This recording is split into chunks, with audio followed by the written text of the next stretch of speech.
More than 40% of women have dense breast tissue, putting them at an increased risk of cancer. Dense tissue can mask tumors on a mammogram because dense tissue and tumors are both white. It has delayed critical diagnoses in women across America. Density is a known risk factor, but little is known about why. We've been working on dense breast cancer for about 3 to 4 years now. Dr. Noelle Cutter is an Ironman triathlete in a class of women, by all accounts, in their prime, fit, healthy, and young, who shouldn't be facing cancer.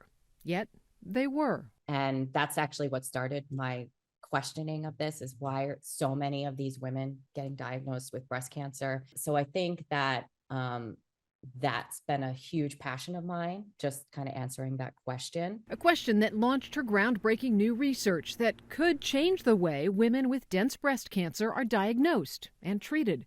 Cutter's lab found that cancer cells in dense breast tissue may actually be resistant to chemotherapy. When we repeat treat them with chemotherapy, they're not dying. So they're not responding to the treatment as we might expect. Dr. Cutter's research will be published in a major medical journal this year. What's it like to be on the cutting edge of this research? I never think of it as being on the cutting edge. You just go to work and work hard. And, sometimes we discover some pretty amazing things. The key, says Cutter, is catching dense breast cancer early with tools like MRI and ultrasound. They're so portable. They're so effective. They're so affordable. That should be armed in every general practitioner's office. But in many states, those essential additional screenings aren't covered by insurance. The insurance has to have full coverage, no cost share to get these additional screenings. And that's what has to happen.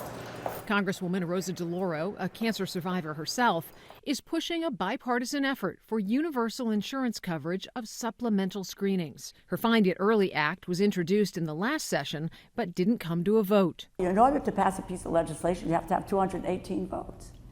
And so that's why I always look at the external pressure on the institution of people, of organizations who care about these things, of putting the pressure on the members of Congress to support the legislation, which then can get past that finish line. DeLauro says she will persist because with no federal legislation in place, 16 states, including California, Virginia, and Florida, have no laws to mandate coverage for additional screening, and many other states are inconsistent. What's at stake if we don't fill those gaps? Well, if we don't fill those gaps, women die. It's very simple.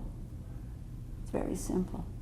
Congresswoman DeLauro plans to reintroduce the Find It Early Act in the coming weeks, and she stresses that the best way for this bill to get passed is for individuals to reach out to their member of Congress and tell them that it is important to them.